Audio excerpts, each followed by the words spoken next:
Hello there everyone, welcome back to James Redmond TV and welcome to another Redmond Roundup. This is take 3 and I've just turned out that I've been recording for about 10 minutes and I actually weren't recording, so that's devastating, but we go again. Welcome back to James Redmond TV. If you enjoyed today's video where we'll talk about the Norwich game as well as a few injury updates, then be sure to smash a like, subscribe to join the Redmond army, and thank you once more for 50,000 subscribers. It really means a lot, you absolute sick legends. And yeah, let's get into today's video. So the first thing I want to get out the way is the Thiago injury. So we're going to do the lineup prediction and we're going to talk about how serious are Liverpool going to take the League Cup this season. Obviously, I'm hoping it's going to be very serious. But the the injury that Thiago sustained against Crystal Palace, which was to his calf, Liverpool are still awaiting on a scan result to come back. So after the game, Jurgen Klopp was hopeful that the injury wouldn't be too serious, but it turns out Thiago will miss this game against Norwich and the game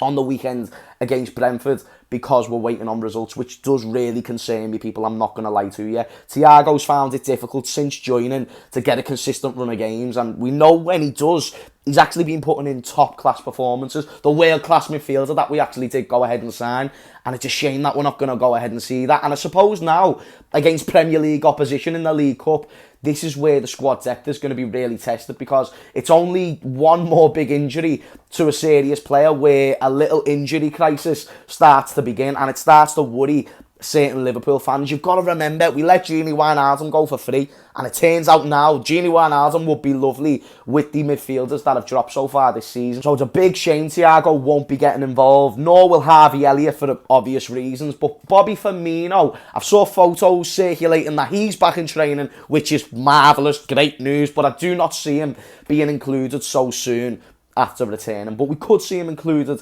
against Brentford for sure. So here is how my predicted lineup goes, and make sure you get involved in the comments down below. In goal, I've gone with the Irish Iker Casillas in man like Kelleher. Every time he stepped up last season, done a very, very good job. He's coming up against Premier League opposition. He's not going to have the best back four in front of him, but still a very solid defence, and I believe he can get the job done, and I believe he will get the nod, and I'm hoping he'll get the nod and it's not Adrian or Loris Karius. So dear Lord Jesus, please. Anyway, the back four that I think we're going to start is Kostas Tsimikas. Even though he's just started against Palace, I think he's going to get the nod again. Joe Gomez, Nathaniel Deeney Van Phillips and Nico Williams. I think we're going to make all them changes because I feel like these games are the ones where we're going to try and implement Nat Phillips into it, and also get Joe Gomez a run of games. But Nico Williams, someone who we very easily could have loaned out in the summer. We didn't loan out, we've decided to keep him. Therefore, that means we're going to need to try and find a little bit of game time for him in there somewhere, and I think this could be the game where he finally does get his first start, especially with Trent, who fell sick before the last game, and then Milner, who played the full minute. I think he played the full 90.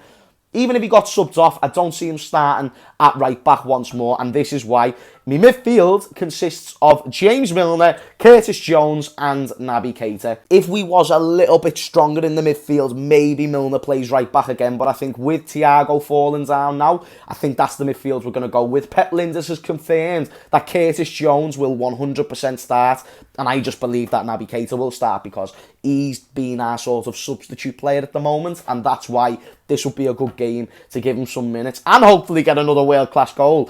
And then the front three, this is the one that a lot of people are going to raise eyebrows about, because this is where we're sort of at our weakest in terms of squad depth, and I've gone with Divock Origi on the left, even though I would start him down the middle. I know the way Jurgen Klopp likes to use him. Oxlade-Chamberlain down the middle, which I think in the summer we established that's going to be his new role, the sort of false nine. So let's see how he gets on there. And then Minamino on the right, which I'm not a fan of Minamino, but there's still a lot of faith from certain Liverpool fans that he can do a job. These are the type of games where he needs to do it, where he can chip in with a goal. And that's all Minamino needs to do. He doesn't need to play world class, but he needs to be a good enough backup option where he can still chip in with the numbers. And then if he can do that, then he's a very good player for Liverpool because he's contributing to the team. He brings a lot of eyes in terms of where he's from in the world. And then it turns out the 7.5 million that we spent on Minamino, a little bit more day by day tends to be worth it. So a big game for a lot of players. A player that I mentioned there in Curtis Jones, someone who really needs to grab this chance by the fucking bollocks, because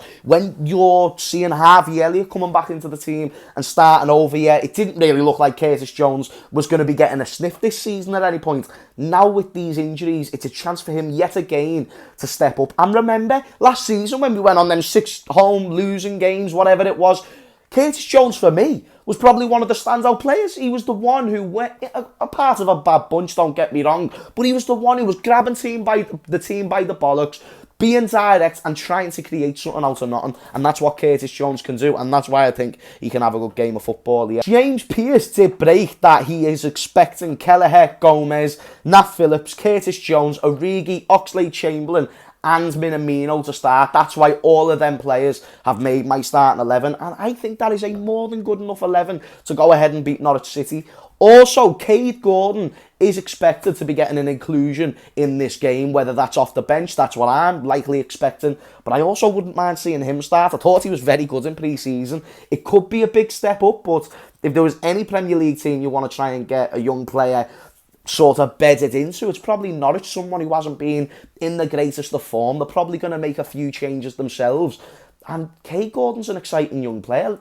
It's worth a chance to see what he can do, and with the lack of options up front and in midfield, it could be a blessing in disguise to maybe get him more involved in the first team. He trains with them already, but actually getting him on the bench and in the starting 11 if he's good enough. I'm not saying start him in Premier League games, but this is a great chance to try and see what he's got. Before I end the video, I want to touch on how serious are Liverpool with the League Cup this season. Are we going to go ahead and win it? Because when Jurgen Klopp leaves, God forbid, and we put him in that conversation of where does he rank amongst the greatest managers that's ever graced the Premier League, the Sir Alex Fergusons, the Pep Guardiolas, Klopp's success is unmatched. The fact that he's won a Champions League and a Premier League, the only current Premier League manager to do so with a Premier League side, and doing that with the lack of funds that he's being given, it's obviously still going to mean he's one of the greatest managers. But best believe if he leaves Liverpool without a League Cup or an FA Cup, which he doesn't have at the moment, that is going to tint his legacy. Not me, not you, but in terms of the conversation, it will tint his legacy. It's about building the trophies now. It's all good winning 1 or 2 Premier Leagues, but it's about what do you get also. How many cherries can you get on top of the beautiful cake that you're building? I'm trying to lead somewhere and it's not really working, but I'm guessing that you're going to get my point.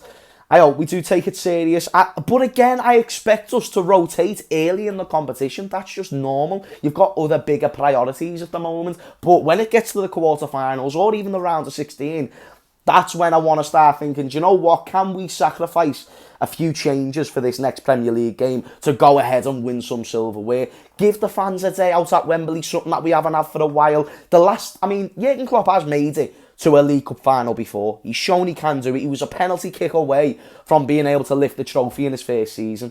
But I think that means now we've got all the more initiative to go ahead and get this trophy, and also show teams early on we're serious, we're proper serious. And now that it's not the Carabao Cup, the Carling Cup, it's actually called the League Cup, we want it now. We're now actually taking this one seriously. So I'm hoping I'm not just doing 2 + 2 and equaling 10 there. I'm hoping I've actually came up with some good logic. So a score prediction, the way I've rounded up these previews, I've got to give one.